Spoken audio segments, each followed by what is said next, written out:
Ahora sí voy a empezar aquí a compartir con todos ustedes la presentación. Hoy vamos entonces con el último capítulo, con el capítulo 20, ya nos quedan dos capítulos nomás, el capítulo 20 de Apocalipsis. Y bueno, es una bendición poder compartir juntos la palabra del Señor. Entonces, ¿qué tal si leemos Apocalipsis 20? Y miramos algunas ideas. Yo sé que hoy sí van a surgir muchas preguntas y dudas de este capítulo, porque este es un capítulo que tiene muchas cosas que realmente pues quedan como en el ámbito del esperar a verlo, porque no podemos decir ciertamente qué significan algunas de estas cosas, pero hay algunas ideas generales que sobre todo el libro, el contexto del libro y de la misma Biblia nos dan. Entonces, bueno, vamos a compartir y vamos a leer Apocalipsis 20. Dice así: luego vi un ángel que bajaba del cielo con la llave del abismo sin fondo y una pesada cadena en la mano. Sujetó con fuerza al dragón, la serpiente antigua, quien es el diablo, Satanás, y lo encadenó por 1000 años. El ángel lo lanzó al abismo sin fondo y lo encerró con llave para que Satanás no pudiera engañar más a las naciones hasta que se cumplieran los 1000 años. Perdón un momentico aquí. Hasta que se cumplieran los 1000 años. Pasado este tiempo, debe ser soltado por un poco de tiempo. Después vi tronos, y los que estaban sentados en ellos habían recibido autoridad para juzgar. Vi las almas de aquellos que habían sido decapitados por dar testimonio acerca de Jesús y proclamar la palabra de Dios. Ellos no habían adorado a la bestia ni a su estatua, ni habían aceptado su marca en la frente o en las manos. Volvieron a la vida y reinaron con Cristo durante 1000 años. Esta es la primera resurrección. El resto de los muertos no volvieron a la vida hasta que se cumplieron los 1000 años. Benditos y santos son aquellos que forman parte de la primera resurrección, porque la segunda muerte no tiene ningún poder sobre ellos, sino que serán sacerdotes de Dios y de Cristo, y reinarán con él durante 1000 años. Cuando se cumplan los 1000 años, Satanás será liberado de su prisión. Saldrá para engañar a las naciones llamadas Gog y Magog, por todos los extremos de la tierra. Las reunirá a todas para la batalla, un poderoso ejército tan incalculable como la arena de la orilla del mar. Y los vi cuando subían por toda la anchura de la tierra y rodeaban al pueblo de Dios y a la ciudad amada. Pero cayó fuego del cielo sobre el ejército que atacaba y los consumió. Después el diablo, que los había engañado, fue lanzado al lago de fuego, que arde con azufre, donde ya estaban la bestia y el falso profeta. Allí serán atormentados día y noche, por siempre y jamás. Y vi un gran trono blanco, y al que estaba sentado en él. La tierra y el cielo huyeron de su presencia, pero no encontraron ningún lugar donde esconderse. Vi a los muertos tan grandes como pequeños, de pie delante del trono de Dios. Los libros fueron abiertos, entre ellos el libro de la vida. A los muertos se les juzgó de acuerdo a las cosas que habían hecho, según lo que estaba escrito en los libros. El mar entregó sus muertos y la muerte, y la tumba también entregaron sus muertos. Y todos fueron juzgados según lo que habían hecho. Entonces la muerte y la tumba fueron lanzadas al lago de fuego. Este lago de fuego es la segunda muerte. Y todo el que no tenía su nombre registrado en el libro de la vida fue lanzado al lago de fuego. Bueno, este es un capítulo muy, muy interesante que seguramente va a despertar muchas dudas y preguntas de todos nosotros, pero también la verdad, es hermoso este capítulo porque muestra ya finalmente la obra del Señor culminando todo lo que había prometido desde el principio. Recuerden que en los primeros capítulos hablábamos de que todo lo que el Señor prometió en los primeros capítulos se cumplían en los últimos 3 capítulos. Y aquí ya empieza el libro a cerrarse y a cumplir todo lo que se había dicho en los primeros capítulos. Entonces, algunos comentarios que quiero hacer frente a este capítulo y luego abrimos un espacio para compartir dudas y preguntas. Entonces, muchos textos judíos describen, parece que es que aquí no me deja ver esto, muchos textos judíos describen un reino intermedio entre los reinos presentes y futuros. Y esto es algo que, digamos, hace parte de la tradición y de la literatura judía. Los judíos entendían que había una transición, digámoslo así, un tiempo como en la mitad entre el mundo en el que estaban y el mundo o el establecimiento del reino de Dios. Entonces aquí Juan está, pues usa y digamos, pues siendo judío, él tiene un entendimiento de que algo había entre el tiempo en que el Señor viniera por completo y estableciera su reino y digamos, el tiempo en el que él estaba. Esto genera el número 1000, algunos lo toman simbólico, algunos dicen que era un número cuadrado, como un número, diga, redondo, como muchos de los textos que, por ejemplo, se usaban en el Antiguo Testamento. Por ejemplo, Isaías 65 habla del número 100, de los años. Entonces, puede ser algo así, pero pues el texto habla y dice que el Señor va a encarcelar al diablo por 1000 años. Entonces, aquí hay varias cosas importantes que quisiera como que habláramos. Esto lo hablamos en algún momento cuando hicimos el foro acerca de la tribulación y de los que creían en el rapto y no. Y eso está muy, muy conectado con eso. Porque hay tres posiciones frente a este punto y a esta interpretación de los 1000 años. Los primeros son los amilenaristas, o sea, los que consideran que los 1000 años son una representación de la era presente, o sea, que sí han sucedido, pero es una representación desde el momento en que Cristo vino a la cruz hasta el momento que vuelve por segunda vez. Esa es, digamos, la posición amilenarista. Y aquí están, digamos, dentro de esta posición, teólogos como Agustín, Calvino y Martín Lutero. Luego está otra posición que son los premilenaristas, que entienden este periodo como un periodo futuro y, digamos, parte del retorno de Cristo literal, digamos, en el tiempo y en el espacio. Entonces, los premilenaristas, como Ireneo, Justino Mártir e Isaac Newton, algunos, entre otros, han entendido el periodo como futuro y posterior al retorno de Cristo. O sea, el Señor viene y comienza el reinado de los 1000 años.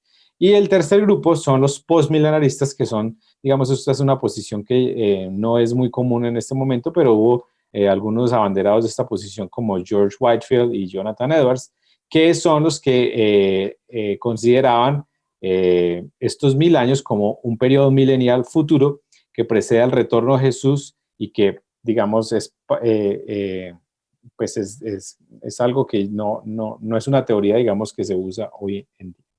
Entonces, ahí están las tres formas de entender estos 1000 años, que estamos ya en los 1000 años, que va a ser un tiempo literal después de que el Señor vuelva, o que va a ser un tiempo, digamos, anterior a que el Señor venga. Bueno, esas son más o menos las posiciones milenaristas frente a este texto. Lo que sí es importante entender en este texto es que Apocalipsis 20 y los últimos dos capítulos siguientes explican de manera especial y, digamos, desglosan una imagen, digamos, o una profecía que está en los últimos capítulos del libro de Ezequiel. Si ustedes no han leído el libro de Ezequiel, pues es muy bueno que lo lean porque está conectado los últimos 3 capítulos de Apocalipsis con los últimos 10, 11 capítulos de Ezequiel. Por ejemplo, Ezequiel tiene varias visiones que se ven cumplidas aquí en Apocalipsis, o que Juan ve, pero Ezequiel también había visto muchos años y tiempo atrás. Entonces es importante entender eso para entender también la imagen de los 1000 años y de todo esto. Frente a estas tres posiciones, pues yo no les voy a decir cuál creo yo, pero solo les digo que hay una que para mí es la más, digamos, cercana y la más sólida, Y sobre todo es porque tiene unos teólogos y una gente que ha sido muy, o sea, que sus posiciones teológicas fueron muy fuertes y parte, digamos, de toda la teología protestante. Entonces, ese para mí es la posición, digamos, más acertada frente a esta interpretación de los milagros. Algunas cosas que son importantes en el texto. Por ejemplo, las ciudades que se mencionan, Gog y Magog, ahí no es God, sino Gog y Magog, aparecen también en el libro de Ezequiel como el gran enemigo final de Israel. Entonces, digamos que la imagen que usa acá Juan es apelando otra vez a esa imagen del Antiguo Testamento, diciendo que el Señor va a destruir el último enemigo y el enemigo más grande que ha tenido Israel. Entonces, con este pasaje de Apocalipsis 20, llegamos, digamos, al clímax, al punto más emocionante de toda esta trama que hemos visto del dragón, que comenzó en el capítulo 12. Acuérdense ustedes que vimos en el capítulo 12 que se desespera después de una serie de derrotas y moviliza dos bestias contra los fieles, la bestia del mar, que lo vimos en el capítulo 13, y luego la bestia de la tierra, que también está ahí, que acuérdense que hablábamos de que la bestia del mar era lo más probable en la interpretación que era el imperio romano, y la bestia de la tierra, que lo más probable era el culto al emperador. Y por medio de esas dos bestias, junto con un tercer agente que era la ramera, que era la ciudad, el dragón logra perseguir a los fieles, fomentar el culto al imperio y llenar el mundo de violencia e injusticia. Pero este capítulo ya nos muestra que ese dragón no va a vencer, que su capital, alias Babilonia, es saqueada y quemada por los mismos aliados del imperio, y sigue la batalla de Armagedón cuando las dos bestias son emboscadas y lanzadas al fuego y azufre. Aquí pasa algo que es muy interesante, que este texto, digamos, este capítulo nos muestra, es que el dragón, que es el autor intelectual y promotor de todo este drama, Dios no lo lanza también al lago de fuego, que es el último pedazo o el último lugar de la historia, sino que lo sentencia a 1000 años de prisión. Algunas cosas que son importantes, digamos, recalcar de este capítulo. En Apocalipsis, ustedes van a ver, nunca se destruye la tierra. Esa es una imagen que yo no sé de dónde la hemos sacado, donde vemos que la tierra va a ser destruida, pero Apocalipsis nunca muestra eso. Es más, miren lo que dice en el versículo 11. Y vi un gran trono blanco y al que estaba sentado en él, está hablando del Señor. Y la tierra y el cielo huyeron de su presencia, pero no encontraron lugar donde esconderse. O sea, la tierra no es destruida. Más bien, lo que sucede es que la tierra, digamos, como la conocemos, desaparece o huye, digamos, de la presencia de Dios y se abre un camino para una nueva tierra que es y un nuevo cielo, que es lo que ya empieza a contarnos el capítulo 21. Entonces, este capítulo nos habla de que en el juicio final, ante el gran trono blanco, triunfa el reino de Dios y termina para siempre la maldad en la historia humana. Y ante la presencia de Dios, sentado en su trono, huyen la tierra y el cielo sin dejar rastro. Y es importante aquí recalcar esto porque esto va a seguir en el capítulo 21, que la tierra no es destruida, sino que huye junto con su cielo en presencia de Dios y abre entonces el camino para una nueva tierra que se va a describir en el próximo capítulo. De alguna manera, Apocalipsis está hablando acá y este capítulo marca el fin de lo que es el mundo presente como lo conocemos y empieza a crearse o a recrearse una nueva creación. Algo que, por ejemplo, es muy común en el Nuevo Testamento, sobre todo Pablo enfatizó mucho este concepto de la nueva creación. Entonces, si ustedes miran al final, la muerte y el Hades, la muerte y la tumba o el infierno, el Hades es como ese lugar de los muertos para los judíos o el infierno para nosotros. La muerte y el Hades que aparecieron juntos en el capítulo 6, aquí desaparecen los dos y son arrojados al lago de fuego.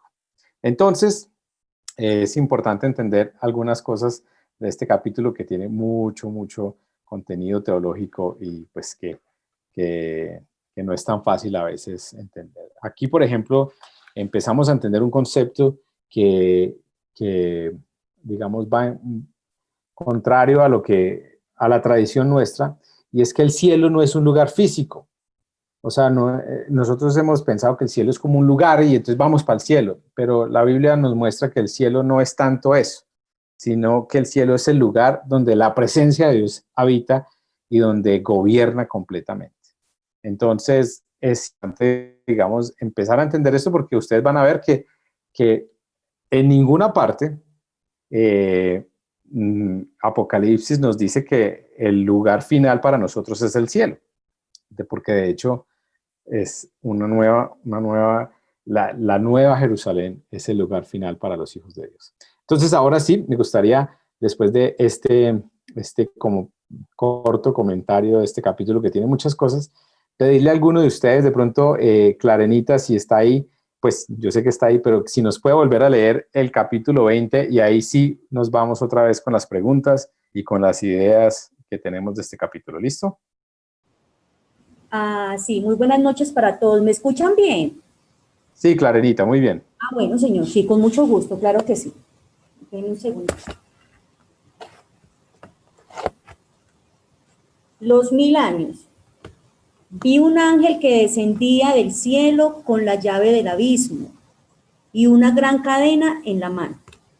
Y prendió al dragón, la serpiente antigua que es el diablo y Satanás, y lo ató por 1000 años. Y lo arrojó al abismo y lo encerró, y puso su sello sobre él, para que no engañase más a las naciones hasta que fuesen cumplidos 1000 años. Y después de esto debe ser desatado por un poco de tiempo. Y vi tronos y se sentaron sobre ellos los que recibieron facultad de juzgar. Y vi las almas de los decapitados por causa del testimonio de Jesús y por la palabra de Dios, los que no habían adorado a la bestia ni a su imagen, y que no recibieron la marca en sus frentes ni en sus manos, y vivieron y reinaron con Cristo 1000 años. Pero los otros muertos no volvieron a vivir hasta que se cumplieron 1000 años. Esta es la primera resurrección. Bienaventurado y santo el que tiene parte en la primera resurrección. La segunda muerte no tiene potestad sobre estos, sino que serán sacerdotes de Dios y de Cristo, y reinarán con él 1000 años. Cuando los 1000 años se cumplan, Satanás será suelto de su prisión y saldrá a engañar a las naciones que están en los 4 ángulos de la tierra, a Gog y a Magog, a fin de reunirlos para la batalla, el número de los cuales es como la arena del mar. Y subieron sobre la anchura de la tierra y rodearon el campamento de los santos y la ciudad amada. Y de Dios descendió fuego del cielo y los consumió. Y el diablo que los engañaba fue lanzado en el lago de fuego y azufre, donde estaban la bestia y el falso profeta. Y serán atormentados día y noche por los siglos de los siglos. Y vi un gran trono blanco y al que estaba sentado en él, de delante del cual huyeron la tierra y el cielo, y ningún lugar se encontró para ellos. Y vi a los muertos, grandes y pequeños, de pie ante Dios, y los libros fueron abiertos, y otro libro fue abierto, el cual es el libro de la vida. Y fueron juzgados los muertos por las cosas que estaban escritas en los libros según sus obras. Y el mar entregó los muertos que había en él, y la muerte y el Hades entregaron los muertos que había en ellos. Y fueron juzgados cada uno según sus obras. Y la muerte y el Hades fueron lanzados al lago de fuego. Esta es la muerte segunda. Y el que no se halló inscrito en el libro de la vida fue lanzado al lago del fuego. Amén. Gracias, Clarenita. Bueno, ahora sí, cuéntenme ustedes cómo les fue y qué dudas y preguntas tienen acerca de este capítulo tan interesante.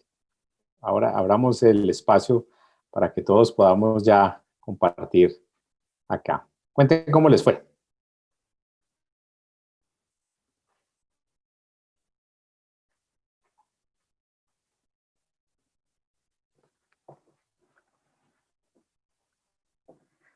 Si no hay preguntas, mucho mejor. Terminemos orando y entonces no, yo creo que ya. Buenas noches, ¿cómo están? Hola Jimena, ¿qué más? Muy bien, gracias a Dios. Tengo aquí una pregunta. Es que en el 28 dice, y saldrá para engañar a las naciones que están en los cuatro ángulos de la tierra. Y entonces me llama la atención ahí porque yo pensaba que ya o sea, como los que podía engañar, o sea, en los capítulos anteriores había entendido que los que estaban engañados, ¿cierto? Ya habían sido como tomados por el enemigo, ya también el Señor había como impartido justicia. Y acá hablan de estas naciones. ¿A qué se refiere? A unos que quedaron, a otros nuevos que dejaron de creer, creían en su momento, pero ya se apartaron. Pues tengo como esa pregunta, me surgió esa pregunta cuando leí esa parte. Yo lo entiendo más como que simplemente, o sea, es la naturaleza de Satanás, que es un engañador y que es un Sí, destructor. Y que lo que busca, aún después de salir de su prisión, es tratar de acabar con todo lo que pueda a su paso.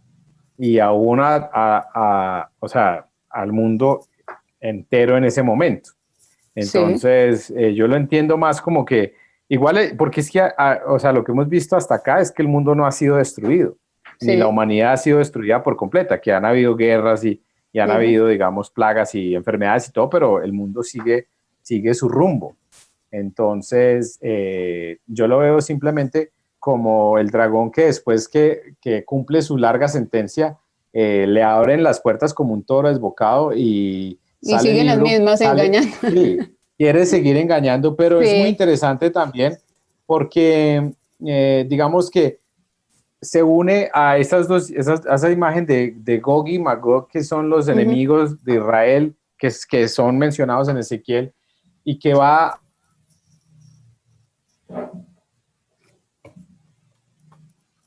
y a los hijos de Dios, pero simplemente cae fuego del cielo y los destruye y los acaba. Entonces, pues es simplemente eso. Yo veo eh, que no, que simplemente es la naturaleza del diablo de destruir lo que haya, así sea hasta el final de la historia. Listo, gracias.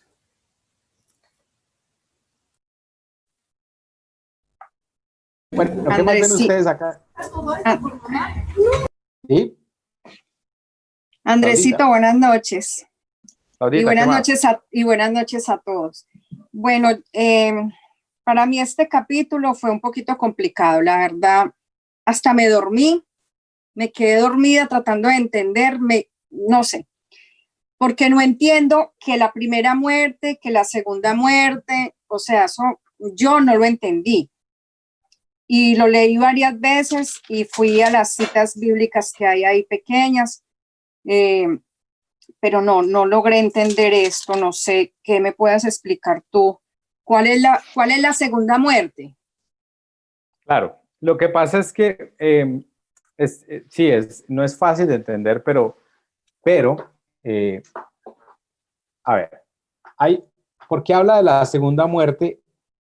Porque es que nosotros morimos, digamos, físicamente, ¿no? Cuando muramos nosotros, esa es la primera muerte. Ujú. Pero después va a venir el juicio y ahí o resucitamos o vamos a morir de nuevo, ya morir eternamente. Entonces, a eso es que se refiere la segunda muerte. Por eso la vida eterna es lo que se llama la vida después de la vida, después de la muerte. Porque nosotros morimos Ya, físicamente, pero resucitamos en Cristo. Pero cuando el Señor juzgue, ahí ya vamos a vivir eternamente. De alguna manera esto tiene que ver con entender lo que, digamos, esto es lo que es un concepto escatológico del final de las cosas.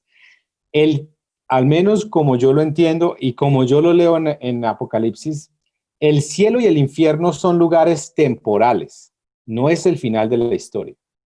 Eso es algo ok, que nosotros digamos, no ha sido muy claro, porque para nosotros ha sido como que usted va para el cielo y va para el infierno, pero uno lee la Biblia y lee Apocalipsis y se da cuenta que tanto el cielo como el infierno van a desaparecer, porque el final de la historia no es en el cielo ni es en el infierno. Dice Apocalipsis 20 que el infierno es lanzado ¿a dónde? Al lago de fuego.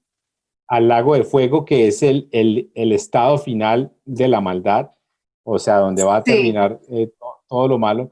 Y el cielo va a, digamos, no tanto a desaparecer, sino que se va a recrear en un cielo nuevo y una tierra nueva. Entonces, el ser humano, de alguna manera, el que está sin Dios va a morir dos veces, porque va a morir físicamente, pero después del juicio va a morir eternamente. Mientras que nosotros, los que creemos en Dios, vamos a morir físicamente, pero vamos a resucitar espiritualmente. Entonces esa es una vida y vamos a, en el juicio ya, vivir eternamente. Así es como yo entiendo este punto. Por eso él habla de la primera muerte y después habla de la segunda muerte, porque es dos veces que muere, tanto físicamente como espiritualmente. Ok. ¿Sí? Gracias, ¿Está un poquito Andrés. más claro? Sí, sí, Bueno. ya. Muchas gracias, Andrés. Bueno, ¿quién más está por ahí o qué dudas o Andrés, preguntas sobre este capítulo? Don Edgar. yo tengo una decepción enorme. O sea, todo lo que hemos estudiado hasta el momento nos había mostrado que había un juicio y con ese juicio se había hecho un arrebatamiento en el cual se llevaban a los cristianos que habían estado fieles a Jesucristo y que los que no, pues habían sido arrasados. Y leyendo ahora el capítulo 20 resulta que no, seguimos igual, o sea, parece que estuviésemos como un pueblito chiquito porque hablan de un campamento, o sea, estamos hablando otra vez entonces de Israel, que es el pueblo elegido, que lo está cuidando, es algo similar porque dice, y subieron por lo ancho de la tierra y rodearon el campamento. Se supone que toda la maldad de la tierra había sido eliminada con el juicio que se hizo previo, donde hubo muertos, que la sangre subía hasta la cintura de las personas, entonces ahora resulta que no, que el diablo sale después de 1000 años y entonces va y recoge otra vez unos ejércitos multinumerosos para venir a atacar el campamento donde está, según eso, el pueblo santo, o sea, donde está Jesucristo con quienes lo han acompañado, ¿cierto? Entonces me dejó como muy desconcertado porque todo lo que hemos visto que había pasado antes, ¿en dónde quedó? Y se me hace una escena como las películas esas de los zombies, por ahí cuando dice que es que los muertos del mar resucitan o aparecen nuevamente y los muertos de la tierra aparecen otra vez para ser juzgados, y no me imagino esos muertos, entonces cómo van a aparecer ahí en esqueleto o en qué, o sea, son unas escenas como difíciles de ver, ¿cierto? Grandes y pequeños delante del trono, y fueron abiertos los libros donde se juzgaron de acuerdo a lo que habían hecho. O sea, todos los que habían muerto antes, ahora los llaman, pero quedó un poco de gente viva en el mundo que sigue siendo mala. Entonces, ¿de qué sirvió todo el juicio anterior? Es que, bueno, lo que pasa, bueno, varias cosas que creo que es importante aclarar. Yo creo que hasta ahora, en el estudio que hemos hecho, el tema del arrebatamiento no es, o sea, al menos yo no lo veo. Creo que lo hablamos en algún momento, no es viable porque el pueblo de Dios pasa por momentos difíciles y aún por el sufrimiento.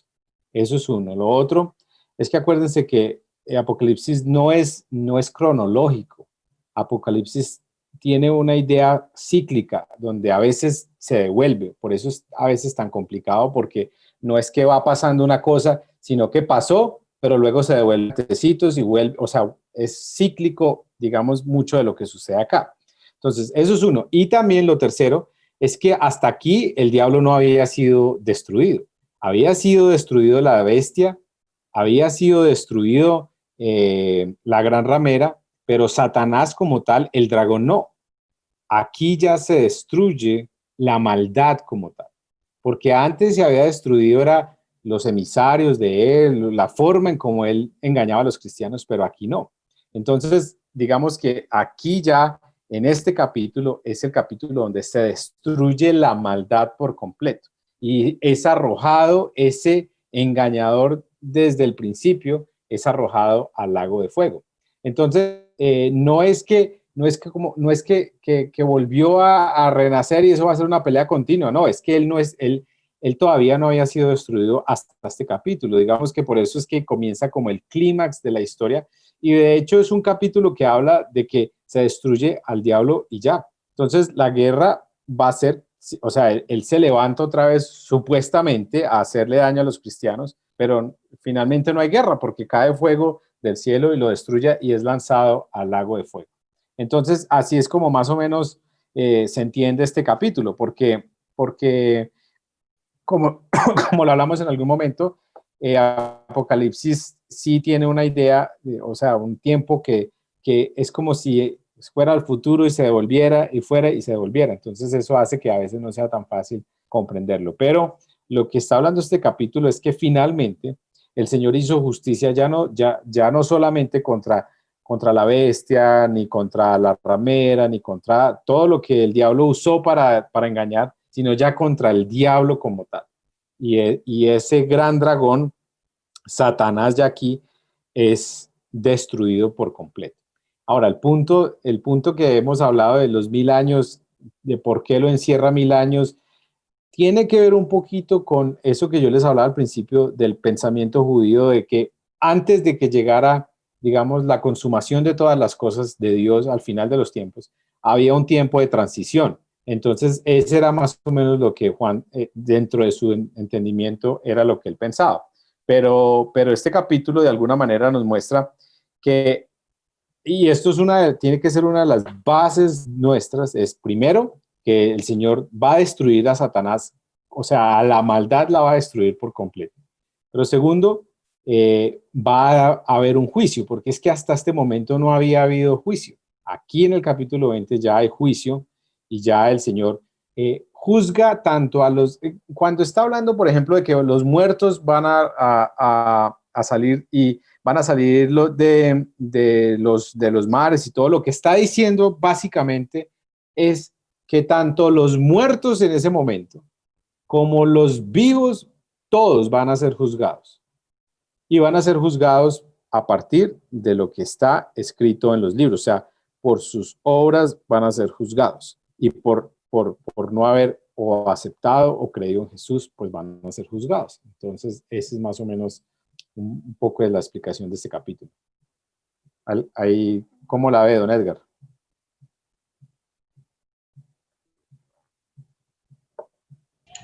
Pues lo que veo es que como que pareciera ser que algunos capítulos repiten como la misma información, entonces por eso uno se confunde, porque estamos escuchando lo mismo, ¿cierto? Como que está mostrando el mismo panorama con otras palabras, pero está diciendo lo mismo. Exacto. Habrá un momento en el cual ese juicio va a acabar con todos los que estén en contra, ¿sí? Algo así puedo ver. Exacto, y por eso es que es muy, muy importante entender que Apocalipsis tiene esa idea de que es cíclico, porque es como si él vio algo, por ejemplo, en el capítulo 13, ya vio que lo describió, pero no pasó por completo, ya se devuelve y luego en el 20 ya dice, mire, aquí ya sí pasó, porque uno en el capítulo 13 ve como que el diablo ya casi es derrotado, pero aquí se da cuenta que no, y aquí ya sí completamente es derrotado. Entonces es más o menos la imagen que usa o la forma en cómo se desarrolla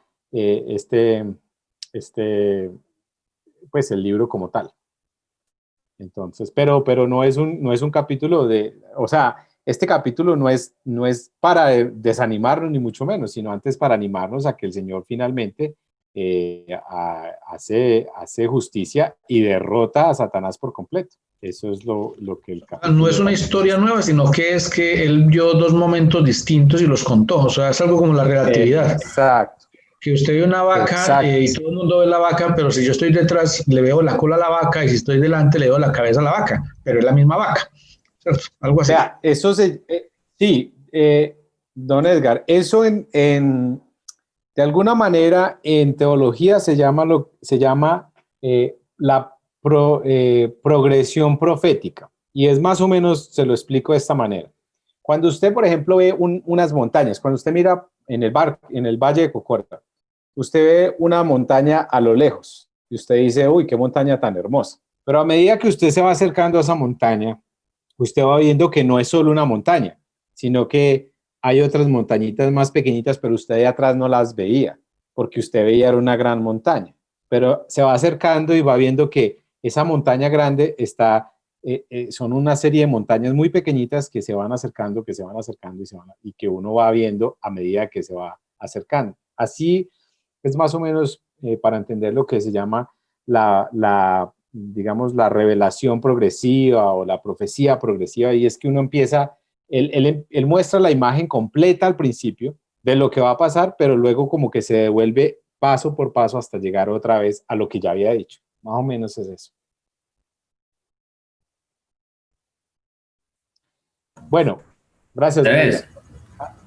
Sí.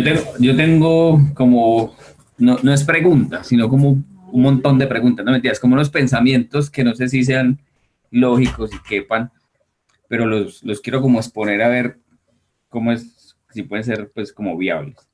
Uno es que yo veo el capítulo 20 como, o ya escuchando las otras preguntas, como un tema de resumen, ¿sí? Como que vuelve y recapitula todo lo que viene contando y está como en diferentes facetas, pero ya generalizado.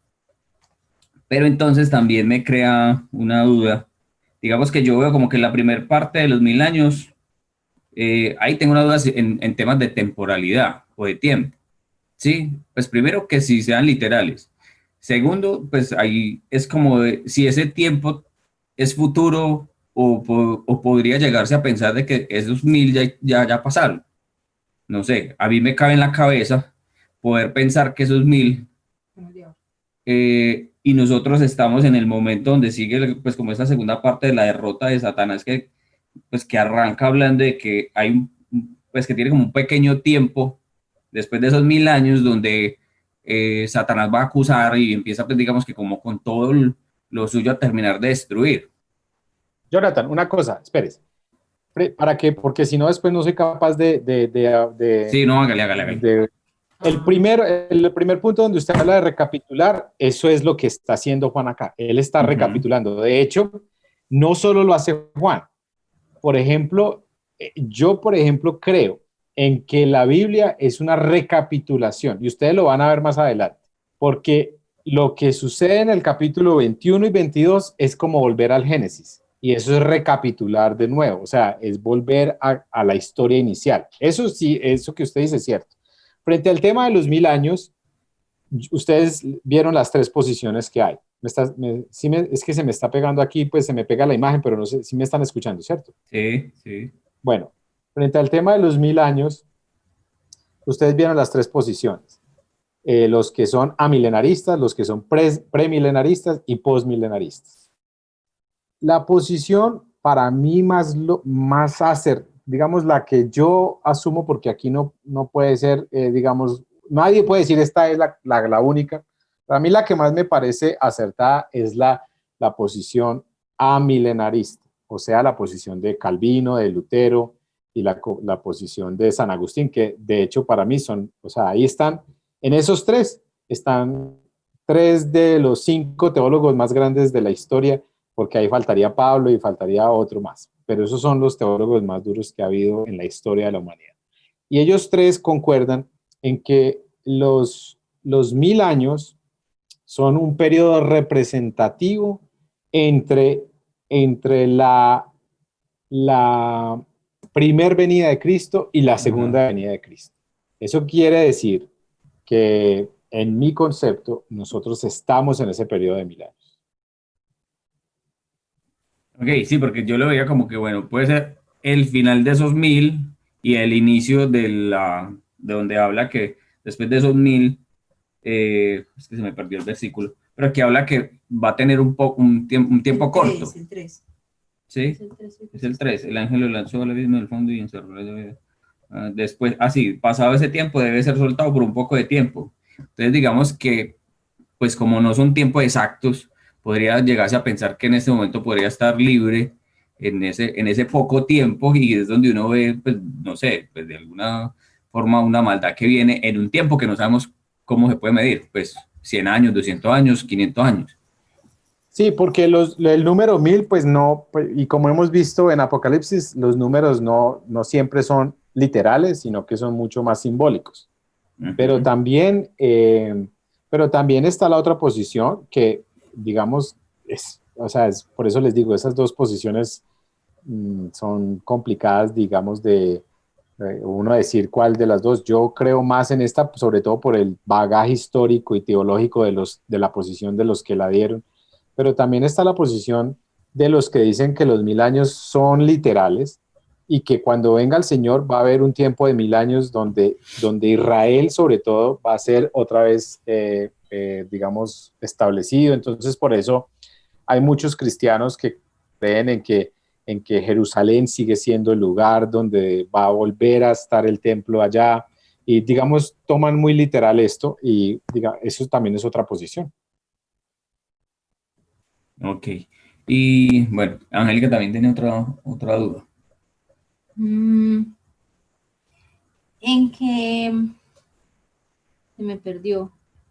Ya, en el versículo 10, cuando dice, bueno, después el diablo que los ha engañado fue lanzado al lago de fuego que arde con azufre, donde ya estaban la bestia y el falso profeta.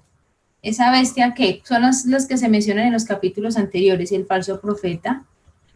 Claro, acuérdense que en el capítulo 19 dice que, en el versículo 20 dice que la bestia fue capturada y junto con ella el falso profeta que hacía grandes milagros en nombre de la bestia, milagros que engañaban a todos los que habían aceptado la marca de la bestia y adorado su estatua. Tanto la bestia como el falso profeta fueron lanzados vivos al lago de fuego que arde con azufre. Eso está en el capítulo 19. ¿Profeta es que era una persona o quién era?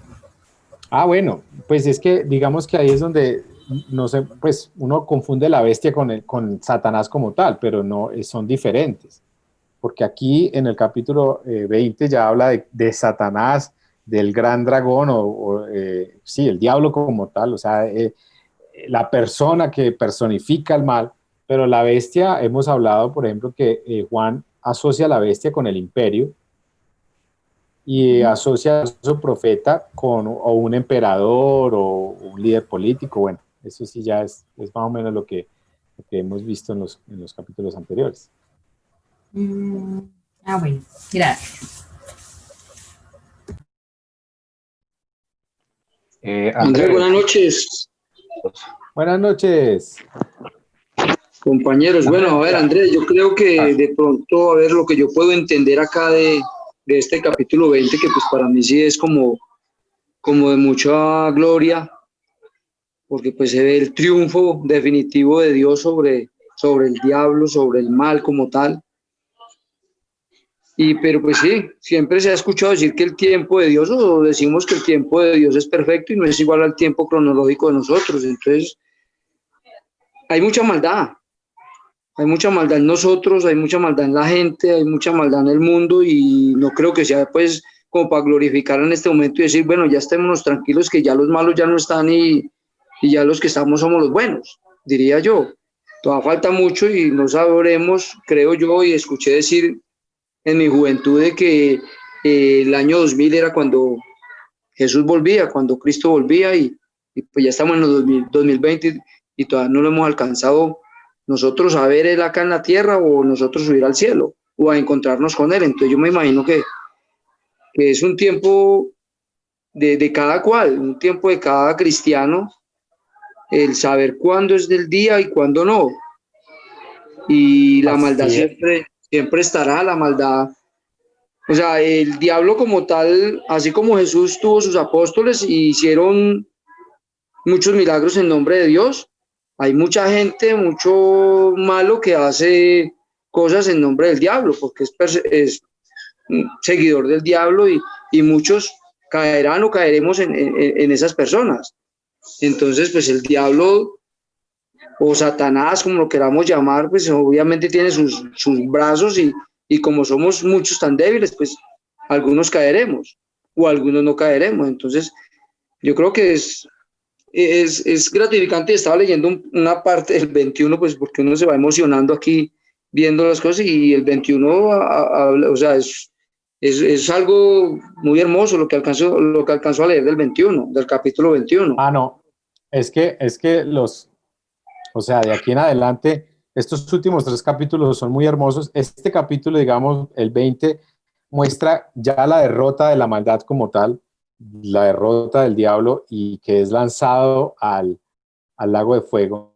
Y sea que creamos que estamos en ese periodo de 1000 años donde el diablo está desatado a hacer daño, o sea que creamos que van a ser 1000 años literales después de que el Señor vuelva.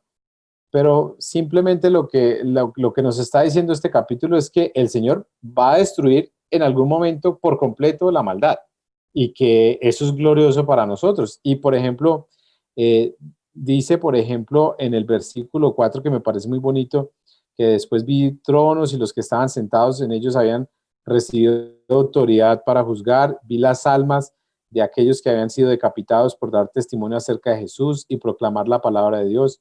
Ellos no habían adorado a la bestia ni a su estatua, ni habían aceptado su marca en la frente o en las manos. Volvieron a la vida y reinaron con Cristo durante 1000 años. Sea que sean 1000 años literales o sean representativos, pero lo que el Señor está diciendo es, los hijos de Dios van a finalmente administrar la creación de Dios como era la intención desde el principio de la creación. Entonces también es interesante eso. Bueno, ¿alguien más quiere compartir algo? O miramos Andrés ya por algo? acá. Darío. Algo que, sí, pues algo que, pues una duda que me surgió inicialmente. Yo pensaba, pues, qué necesidad de encerrar por un periodo de tiempo la bestia y volver a liberarla.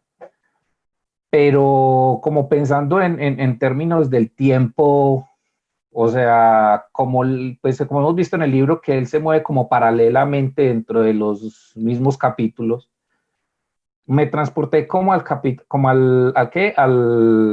capítulo 18, donde vimos pues la caída del Imperio de Babilonia. Entonces, de cierta manera vi como la bestia está siendo encerrada como en ese momento, cuando ya el imperio ya dejó una humanidad decaída, llevada, empezó pues como a entrar en su recta final, en su fin de decaimiento. Y ya cuando sea liberada nuevamente la bestia, por ese corto de tiempo, me imaginé como una bestia que llega a recoger esa humanidad decaída para intentar liberar una batalla que ya prácticamente está perdida y donde pues ya finalmente van a tener su condenación espiritual.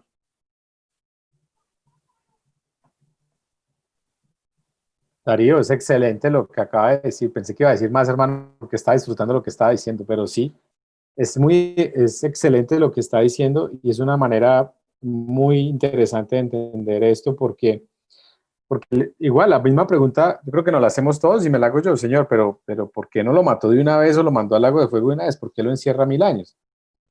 Porque Dios es Dios y es soberano. Y si uno pudiera entender a Dios, pues ya no haría Dios. Entonces, lo que lo hace Dios es que no lo podemos entender. Y lo que entendemos de Dios son las cosas que Él decidió revelar a nosotros. Lo demás, eso es de Él y es la soberanía de Dios. Miren, por ejemplo, esto. Los que toman el milenio del Apocalipsis en el sentido de un periodo futuro, generalmente lo consideran como un factor determinante para la inminencia absoluta del fin. Algo que de otro modo podría deducirse en Apocalipsis 1:3. Pero la estructura de la narración aquí, cuando se lee en forma natural, lleva a concluir que se refiere a un periodo futuro, pero algunos han objetado que leerla así no cuadra con otros pasajes bíblicos y han recurrido a la naturaleza cíclica del resto del Apocalipsis. El comentario sigue la narración como está. O sea, ¿qué es lo que está diciendo? Que Darío puede tener mucha razón en su interpretación, y es que él está haciendo lo que hemos hablado en Apocalipsis, que se está devolviendo algo que pasó hace mucho tiempo, pero aquí ya lo está haciendo, digamos, como si fuera futuro, pero ya había pasado. Entonces, esa puede ser una interpretación también muy interesante. Andrés, con respecto a lo que dice Darío, pues yo de lo poquito que alcancé a leer, encontré algo donde dice: el milenio es la prueba final del ser humano bajo condiciones ideales.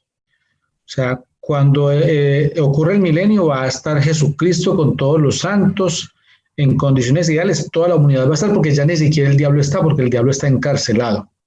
Pero resulta que el ser humano, de acuerdo al texto, es tan malo en su corazón que a pesar de no tener al diablo acosándolo, a pesar de estar Jesucristo en la tierra gobernando, sigue haciendo cosas malas. Entonces, la prueba que nos está colocando Dios es la última, o sea, es la prueba de la humanidad. Entonces dice, el milenio será la prueba final de la humanidad antes del comienzo del estado divino. El milenio es la respuesta de Dios a la oración que casi todos conocemos de memoria. Venga tu reino. En esa oración ejemplar de Jesucristo, que Jesucristo enseñó, a la que llamamos el Padre Nuestro, cuando esta oración dice, venga tu reino y hágase tu voluntad, como en el cielo, así también en la tierra. Entonces, en ese momento estamos viviendo lo que pedimos en el Padre Nuestro, tenemos todas las condiciones para volvernos buenos, pero a pesar de eso, no nos volvemos buenos. ¿Y cómo lo entienden? Pues cuando sale otra vez Satanás, ¿qué encuentra? Encuentra con quién ir a pelear, encuentra gente mala para ir a hacer una guerra en contra de Jesucristo y todo su pueblo santo. Bueno, esa sería, por ejemplo, don Edgar, esa sería cuál, de las tres posiciones que hay, esa estaría en cuál. En la pre. Exacto. Esa es una posición premilenarista que dice, ese tiempo va a ser literal y va a ser así. Entonces, sí, esa es una de las posiciones y digamos que, sí, la posición más común, digámoslo así, y la que llegó a Colombia y a nuestros países a través del evangelio o del cristianismo que llegó acá es la posición premilenarista. Por eso es más común entenderla de esa manera.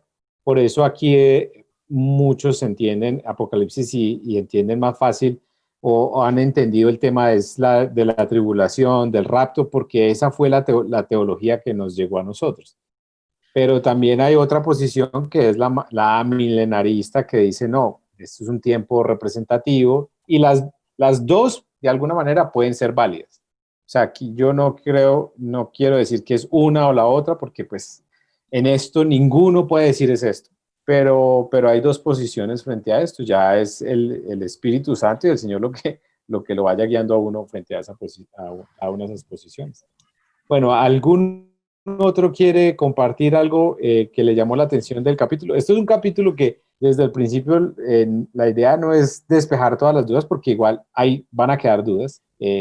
¿Por qué el Señor permitió los 1000 años? ¿Por qué no acabó de una vez, lo mandó al lago de fuego? Esas son esas preguntas que uno le va a hacer al Señor allá en la eternidad. Sí. Si es literal o es representativo, pues eso tampoco lo sabemos. Hay esas posiciones.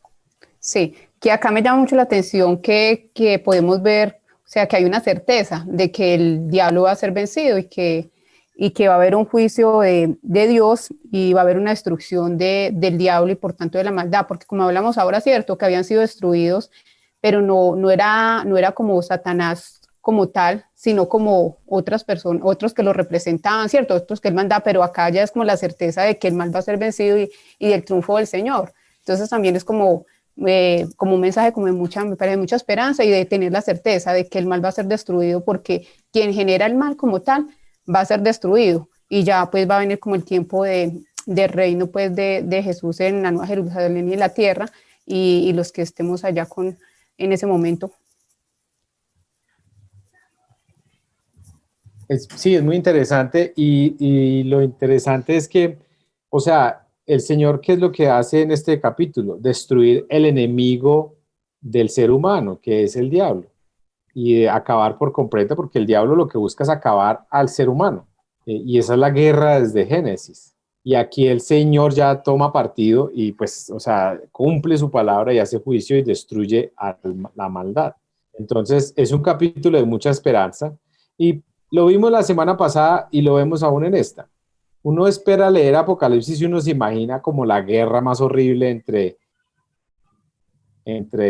o sea, cuando ustedes escuchaban que Armagedón y todo eso, uno se imaginaba la guerra de Hollywood, pues, de película. Uno lee Apocalipsis y no hay guerra por ningún lado. O sea, mire que aquí después de los 1000 años se levanta supuestamente para una guerra y cuando van a la guerra cae fuego del cielo y los mató.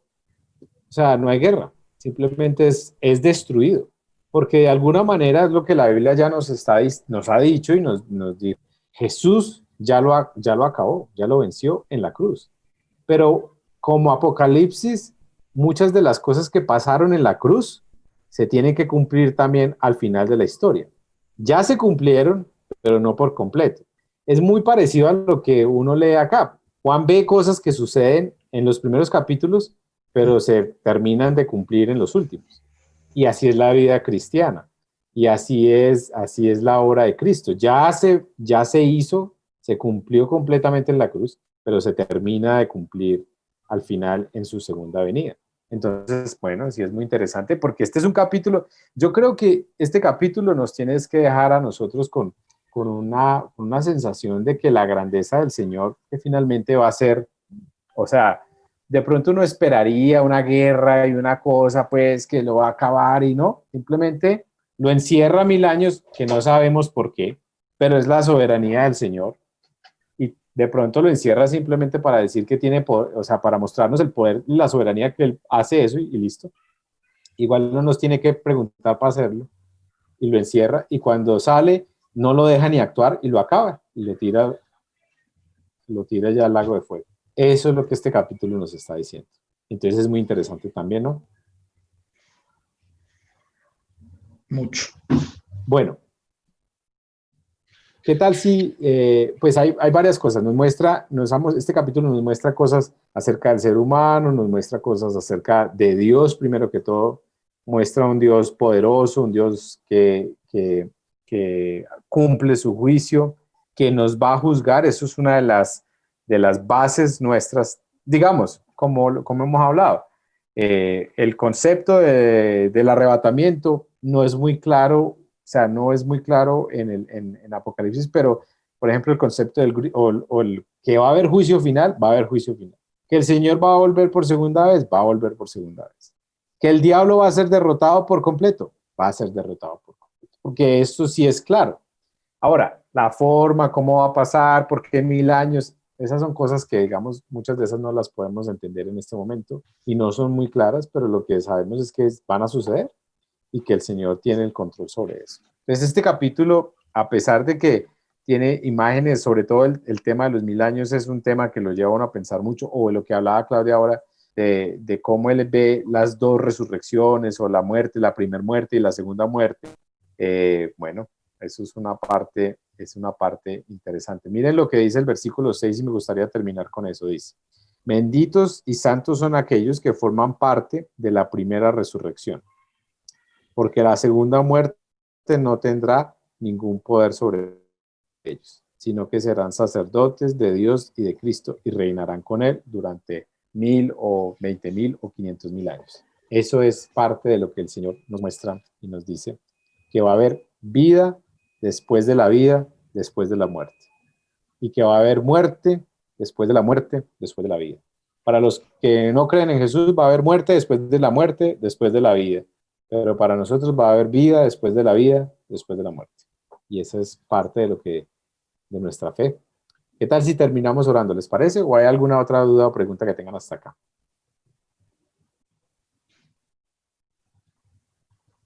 Oremos entonces, ¿listo? Señor, queremos darte gracias por tu misericordia, por tu bondad, por tu palabra, Señor, por este capítulo 20 de Apocalipsis tan hermoso, en el que podemos ver tu grandeza, y sea que algunos de aquí creamos que estamos viviendo esos 1000 años, u otros creamos que esos son 1000 años literales y que van a suceder en tu segunda venida, Señor. Y aunque no entendamos por qué encierras al diablo por 1000 años y no lo tiras de una vez al lago de fuego, lo que sí entendemos, Señor, es que eres un Dios soberano, que eres poderoso, que obras en tu perfecta voluntad, que nada está por fuera de tu control.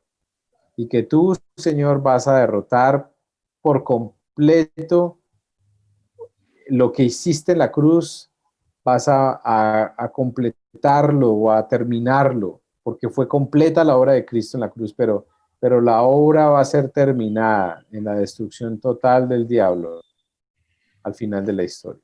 También creemos, Señor, que vas a venir por segunda vez, como vimos en el capítulo anterior, a juzgar Y aquí este capítulo nos enseña que va a haber un juicio, Señor, y permítenos a los que estamos acá, Señor, y a muchos otros, y que compartamos la palabra con muchos otros, que puedan llegar a este momento del trono justificados, que sus nombres estén escritos en el libro de la vida, Señor. Y gracias por tu misericordia en medio de nosotros. Gracias, Señor, porque lanzaste la muerte al enemigo, al diablo, lo lanzaste al lago de fuego, Señor. Y tú, Señor, nos has dado a nosotros vida, porque todos los que tengan registrados el libro, sus nombres en el libro de la vida, podrán vivir eternamente contigo. Señor, oramos por, yo quisiera invitarlos para que oraran por algunos que ustedes conozcan, que saben que necesitan que sus nombres sean escritos en ese libro y que podamos compartirles para que cuando llegue este momento puedan conocer del Señor. Señor, oramos por ellos, que podamos ser agentes de reconciliación, que muchos te conozcan a través de la predicación nuestra, del Evangelio, a través de nuestras vidas. En el nombre de Jesús oramos. Amén y amén. Amén. Bueno. Amén. Amén. Amén. Muchísimas gracias. Muchas gracias. Que pasen buena noche. Chao, Gracias, lo chao. mismo. Dios bendiga. Gracias. Señor, Chao, bendiga. chao. Chao. Feliz noche. Chao a todos. Gracias, Dios los bendiga. muy lindo el tema.